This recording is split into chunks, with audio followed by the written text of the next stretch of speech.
일본의 주간지 슈칸분수는 27일 아베의 건강이 악화됨에 따라 집권 자민당 내에서 양원 총회를 통해 새로운 총재를 선출하는 시나리오가 부상하고 있다고 보도했습니다.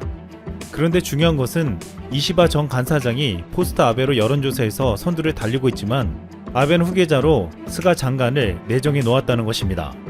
만약 이 보도처럼 스가가 새로운 총리가 된다면 우리에게도 큰 영향을 줄 것이라고 말하고 있습니다. 그동안 일본에서 벌어진 일들과 앞으로 벌어질 상황들을 지금부터 살펴보겠습니다. 지난 2007년 9월 12일 아베 총리는 기자회견에서 총리를 사임하겠다고 밝힌 바 있습니다.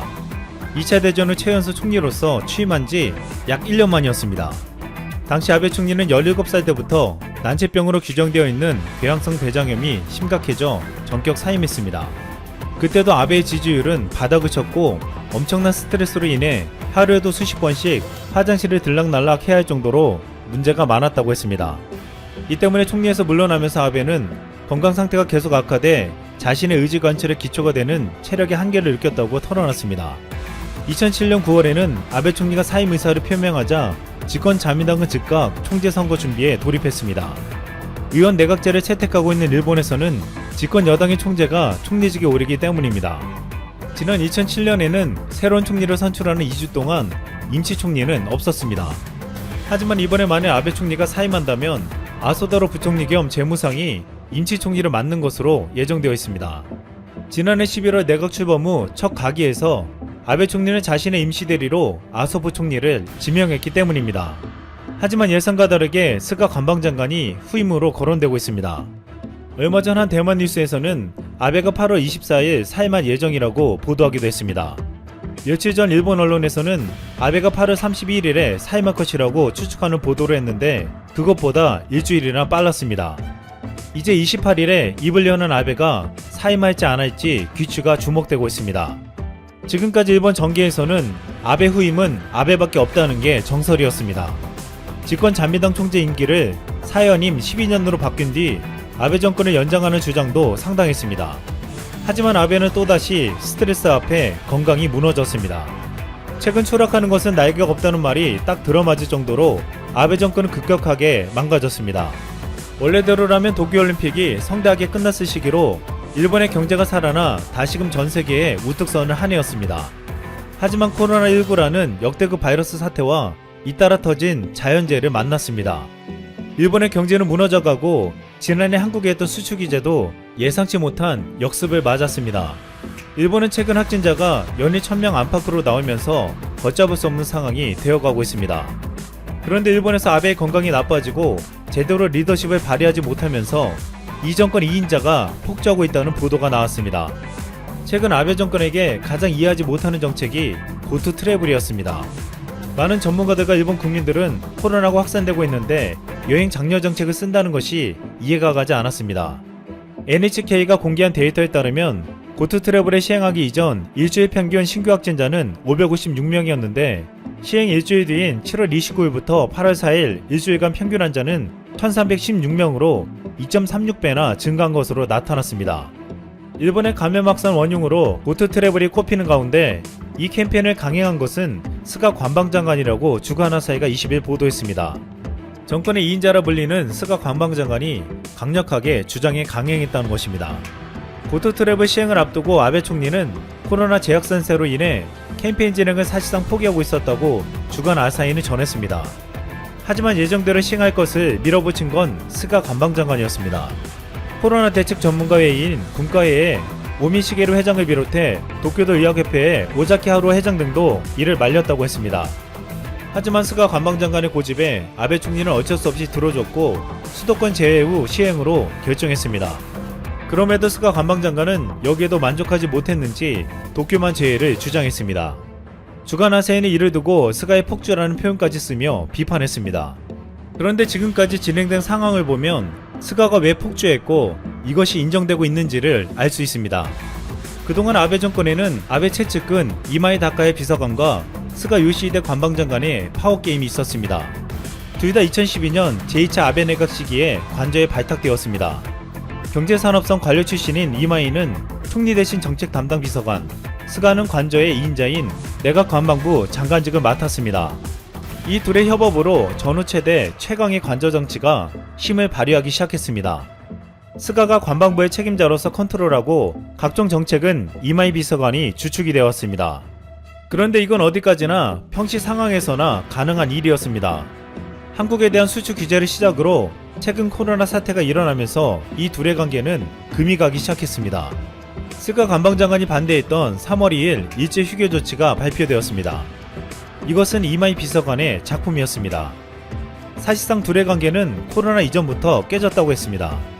벚꽃을 보는 모임 때문에 아베 총리가 궁지에 몰렸는데 이 모임은 이마이 비서관이 기획한 것으로 아베 총리는 당시 너무나도 마음에 들어했습니다. 스가 관방장관은 이를 수습하느라 골머리를 앓았는데 항상 아베와 이마이가 사고를 치면 뒷수습을 하기에 바빴습니다. 모리토마건부터 줄곧 터져놓은 스캔들 대처까지 아베 관련 사건 사고들을 스가는 지켜볼 수밖에 없었습니다. 또한 스가 장관은 아베가 한국의 경제 보복을 하는 것도 반대한 것으로 알려졌습니다. 한국에 대한 수출 규제 당시 총리 관저에서 양국 관계 개선에 대한 희망의 끈을 놓지 않고 미련을 갖고 있는 사람은 스가 관방장관 뿐이라는 말도 돌았습니다. 당시 스가 장관은 한국 관계자를 만나 일본 정부 내에 정확한 기류를 알려주고 싶다고 말하기도 했습니다. 징용재판은 폭거라고 거친 말을 쏟아내던 고노다로 외상에게 화를 내며 뜯어 말린 사람도 스가였다고 했습니다.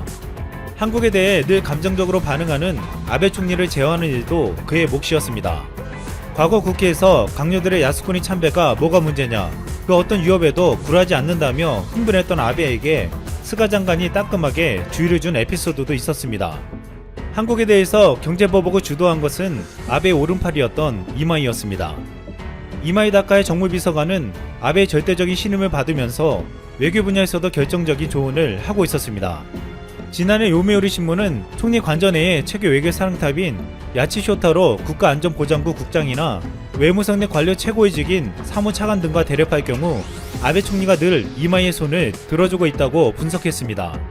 중일 관계 개선을 위해서 시진핑이 심혈을 기울이는 1대1로에 협력하자고 제안한 이도 바로 이마이였습니다. 1대1로는 경제력을 지렛대로 한 중국의 패권 확대 정책이며 이에 맞서기 위해 미국, 인도와의 협력을 강화해야 한다는 게 당시 일본 정부의 인식이었지만 아베 총리는 최종적으로 이마이 안을 선택했습니다. 결국 아베 정권의 중요한 인사와 정책 및 외교 방침은 아베 총리와 스가 요시히데 관방장관, 이마이 정무비서관 셋이서 결정하는 것으로 알려졌는데 스가는 이마이에 밀려 그동안 어떠한 힘도 쓰지 못했습니다. 결국 지금의 결과를 보면 한국의 경제보복을 했던 것과 중국과 1대1로에 참여하는 것 등 이마이가 제시했던 정책들은 모조리 실패하고 문제점을 드러냈습니다. 이제 이에 참다 못한 스가 장관은 행동으로 보여주고 있습니다. 그리고 건강이 악화된 아베는 이제 자신에게 참패를 안겨준 이마이를 뒤로하고 스가를 후계자로 선택하려 한다는 설이 제기되고 있는 것입니다. 스가는 아베와는 전혀 다른 유형의 정치인입니다. 스가 장관은 도련님이 넘쳐나는 일본 정계에서 보기 드문 흑수저 출신입니다. 시골 출신인 스가는 뒤늦게 호세이 대학 야간 법학부에 입학한 뒤로 경비원, 신문사 허드렛일, 카레즈 아르바이트 등을 하며 주경 야독했습니다. 졸업 후엔 전기통신 설비를 만드는 중소기업에 취직했지만 오래가지 않아 정치가의 뜻을 품었습니다. 스가는 요코하마가 지역구인 오코노기 히코사부로 중의원의 비서로 들어갔습니다. 이후 11년간 비서 생활 끝에 요코하마 시의원으로 정치를 시작하여 중의원에 처음 당선된 건 48살 때인 1996년입니다. 이런 인생사 때문인지 그동안 스가표 정치엔 서민의 고단한 삶이 녹아있다고 평가받았습니다. 아베 총리가 총리직 선양을 모색하는 기시다 후미오 전 외무상은 존재감 부족을 여전히 극복하지 못하고 있고 아베 총리의 적대적인 이시바 시게루 전 당 간사장은 대중적 인기에도 당내 지지가 상승하지 않고 있습니다. 대표적인 친반 아베 인사인 두 사람과는 대조적으로 스가 장관은 안정된 지도력을 발휘하고 있습니다. 일본 내에서는 스가가 총리가 되면 한국과 관계가 개선되는 것을 기대하고 있다고 알려졌습니다. 경제적 위기에서 한국의 수출 규제를 한 것은 부메랑으로 돌아왔고 지소미아 종료와 한국과의 갈등은 일본의 안보를 더욱 위협했기 때문입니다. 오늘도 제 방송을 들어주셔서 진심으로 감사드립니다. 바쁘시겠지만 좋아요, 알람, 구독 한 번씩 꼭 부탁드립니다. 저에게 정말 큰 힘이 됩니다. 자, 오늘의 주제, 속보 미국 트럼프 주한미군 철수 동맹자 최방위력 높일 수 있다는 현재 상황이라는 이야기로 여러분들과 한번 이야기를 나누어 보도록 하겠습니다. 도널드 트럼프 대통령이 또 전쟁이란 단어를 인용해 한국에게 방위비 인상 협상에 대해 압박을 가하는 모습이 현재 포착되어 화제가 되고 있습니다. 저와 함께 그 내용 좀 더 알아보시죠. 도널드 트럼프 미국 행정부의 방위비 대폭 증액 압박이 동맹에 미칠 악영향에 대한 미 언론과 주야의 우려가 계속 고개를 들고 있는 상황입니다. 특히 미국 우선주의와 신고립주의를 내세워 동맹보다 돈의 가치를 중시해온 트럼프 대통령의 과도한 방위비 공세가 주한미군 감축 철수의 구실로 활용될 수 있다는 경계심이 사그라지지 않고 있는데요. 일각에서는 주한미군 감축론과 맞물려 자칫 핵무장론 등이 제기될 수 있다는 가능성이 관측되고 있습니다. 워싱턴 포스트는 26일 현지 시간 트럼프는 한국과 일본이 방위를 위해 더 많이 지불하길 원한다는 제목의 분석 기사에서 동맹국들에게 미국 병력을 철수시켰다는 트럼프의 협박은 오랜 동맹들로 하여금 미국과의 관계를 제고하고 그들의 자체 방위력 개발에 착수하도록 하는 결과를 촉발할 수 있다고 우려하고 있는데요.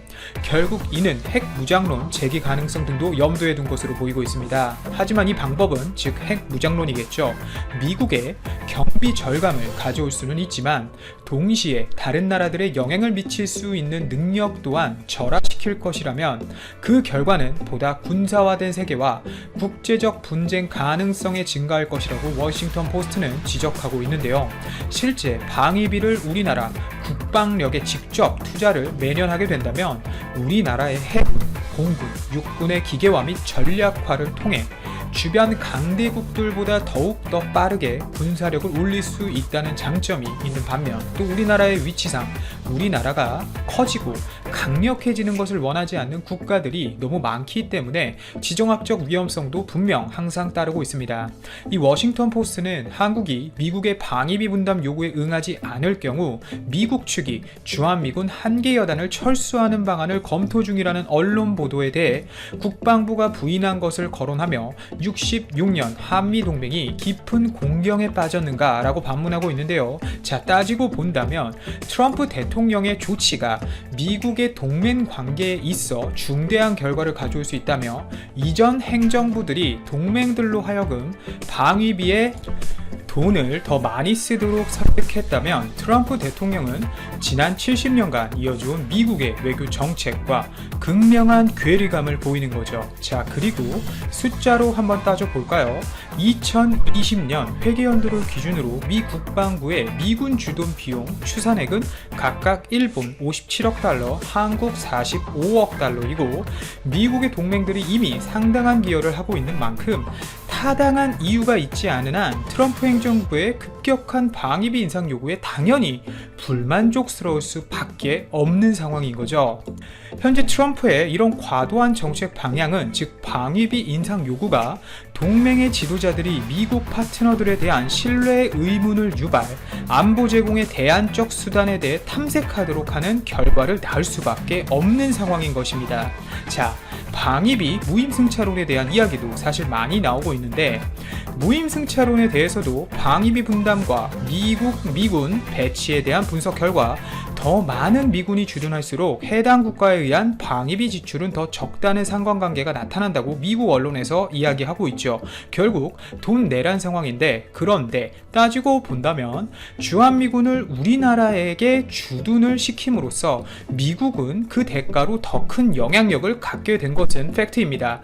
우선 모병제이기 때문에 일자리 창출에도 분명 기여함이 있고 미국이 항상 지켜보고 있는 북한, 중국, 러시아의 경제적, 군사적 동향을 바로 앞에서 지켜볼 수 있을 뿐만 아니라 우리나라로부터 군사 정보, 특히 동남 방향까지 모두 컨트롤이 가능하기 때문에 분명 방위비 이상의 무엇인가를 미국이 얻어가는 것은 팩트임이 분명합니다. 실제 이는 정치학자들이 이른바 안보와 주권의 맞교환으로 내용으로 워싱턴 포스트는 간단히 말하자면 미국과의 안보 관계에는 조건이 수반된다. 지구상에 일어나는 일들에 대해 보다 큰 발언권과 예기치 못한 위기에 대응하는 데 있어 힘을 발휘할 보다 큰 능력이 미국에 부여되는 셈이라고 언급할 정도로 말이죠. 지한파 미국 언론인으로 꼽히는 도널드 커크도 인터넷 매체 데일리비스트에 실은 트럼프는 한국과 일본을 배신할 준비가 돼 있는가? 라는 제목의 기사에서 한국과 일본의 방위비 분담금에 대한 트럼프 대통령의 어마어마한 인상 요구는 그가 동맹 영토에서 대규모 미군 철수를 열망하고 있다는 두려움을 촉발했다고 보도했습니다. 특히 지난달 충동적이고 변덕스러운 방식으로 이뤄진 시리아 철군 사례가 동북아 지역의 미군 감축의 예행 연습이었던 게 아니냐는 우려가 제기된다면서 전문가들의 발언을 소개하고 있는데요. 결국 이렇게 언론들을 통해 사실상 찌라시가 돌고 있는 상황이잖아요. 이게 미국이 원하는 만큼 한국, 일본 너희가 방위비로 올려주지 않으면 우선은 주한미군 감축은 당장 아니라고 했지만 실제 병력을 줄이거나 철수할 수도 있는 위험이 있다. 시리아 철군하는 거 봤지? 라는 이야기란 말이죠. 결국 이렇게 하나 둘씩 이야기를 꺼낸다는 점은 결국 그렇게 될 수 있다는 확률은 분명 있다는 것입니다. 뿐만 아니라 브루스 베넷 랜드 연구소 선임 연구원은 시리아 철군과 같은 조치는 우리의 동맹들이 자신들이 다음 차례가 될 수 있다는 우려를 낳는다. 그러한 우려는 동맹의 힘을 약화할 수 있다고 직접 지적하고 있는데요. 그는 미국이 동맹을 깰 경우 북한이 더욱 군사적 우위에 놓일 수 있다며 이 경우 전 세계는 미국과의 동맹의 가치에 대해 그리고 국가적 핵무기 프로그램의 필요성에 대해 어떠한 결론을 내릴 것인가 라면서 미국의 핵 비확산 노력에 대한 종집으로 이어질 수 있다고 우려하고 있는 것입니다. 이 기사는 이와 관련해 트럼프 대통령이 대선 후보 시절인 2016년 3월 CNN 방송 주최 타운홀 미팅에서 한일 핵 무장 용인론을 언급한 일을 거론하면서 말이죠. 뿐만 아니라 트럼프 대통령은 싱가포르 회담과 관련 세간의 비판에 불만을 표시하면서 양보한 것이 없고 한미 연합훈련 중단도 불가역적 조치가 아니라고 반박했는데요. 트럼프는 언론들이 만남 자체를 비판한 데 대해 그들은 실제로 미국 사람들에게 우리가 회담을 함으로써 패배했다고 말하기 시작했다. 우리가 너무 많이 양보했기 때문에 절대 손실을 봤다는 것이다 라면서 실제 우리가 한 어떠한 것도 불가역적이지 않았다며 한미연합훈련 중단 선언을 거론하면서 전쟁 연습 취소는 우리에게 수백만 달러를 절감시켰다. 그리고 우리 미국은 우리가 원하면 어느 때든 이 훈련을 재개할 수 있다고 말하는 모습을 보면 한미 동맹의 관계에 대해서 훈련을 통해 본인들이 얻어가는 것이 분명 여태 있었음에도 불구하고 지속적으로 돈으로만 이 동맹 관계를 유지하려고 하는 모습의 대목인 것이라고 볼 수 있습니다. 미국에 대해 나쁜 마음은 없었지만 분명 한미 관계는 굳건하다고 여태 믿고 있었는데도 불구하고 미국 트럼프 대통령 이후 이 한미 동맹 관계를 협력을 넘어서 장사로밖에 보지 않는 이런 미국의 모습은 개인적으로 정말 굉장히 안타까운 부분이 아닐 수 없습니다. 특히 오늘자 기사를 통해 확인을 해보니 트럼프가 북한과 전쟁 시 최대 1억 명이 죽었을 수도 있다면서 미국이 동맹에 대해 너무 돈을 쓴다며 방위비 인상을 철저하게 요구하고 있는 대목을 또 볼 수 있었는데요. 뚜렷한 근거를 제시하지는 않았지만 북한과 만약 미국이 전쟁을 했다면 3천만 명에서 1억 명의 사람이 죽었을 수 있다고 생각한다고 예상한다며 밝혔습니다. 특히 대한민국의 수도인 서울은 소위 국경 바로 근처에 있고 인구가 3천만 명이나 된다면서 김정은은 대포 1만 개를 갖고 있다. 김정은에게는 역사상 가장 커다란 재앙 중 하나를 일으키는데 핵무기조차 필요 없다라고 주장했는데요. 결국 이 말인 즉슨 주한미군이 있기 때문에 전쟁이 일어나고 있지 않은 것이며 주한미군은 한국에게 절대로 필요하다. 하지만 미국이 돈을 지불하는 만큼 한국은 돈을 지불하고 있지 않으니